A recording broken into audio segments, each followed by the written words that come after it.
Sir நான் மத்த direct மாதிரி இல்ல.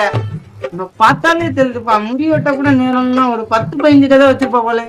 10-15 கதை இல்ல சார், ஒரே கதை. ஆஸ்கார் தம்பி, படம் டைட்டிலே ஆஸ்காரா, சூப்பர்ப்பா. சார் படம் ஆஸ்கார் போன்னு சொன்னேன் சார். தம்பி காலைல சாமி கும்பிடுமா முட்டியில ஒரு டொடாக்குன்னு ஒரு சத்தம்பா. அப்பவே என் வாழ்க்கை முடிஞ்சிச்சுன்னு நினைச்சா அந்த சத்தம் தான் என் வாழ்க்கையோட சிங்கம்னு அப்பத்துல இல்லப்பா, எப்பலாம் பார்த்தது. சாமிப்பா கதையை சொல்லுப்பா. ஓப்பன் பண்ணா பட்ட பகல்ல நட் ரோட்ல. என்னப்பா புள்ளையா? சார் நான் தான் சொன்னேன் சார், நான் மத்த டேரக்ட் மாதிரி கிடையாது. சரிப்பா சரிப்பா சொல்லுப்பா. சார் ஓப்பன் பண்ணா பட்ட பகல்ல நட் ரோட்ல ஒரு பீய காட்டுறோம். நாள்ல இருந்து எல்லாம் தப்பு தப்பா கேக்குதுப்பா. நீங்க என்னப்பா சொன்ன சார்? உங்களுக்கு கட்டாதான் கேட்டுக்குது, பீ தான் கதை. பீயா? அதுக்கே சார் அதை விட கேவலமா மூஞ்சி வச்சிருக்கீங்க.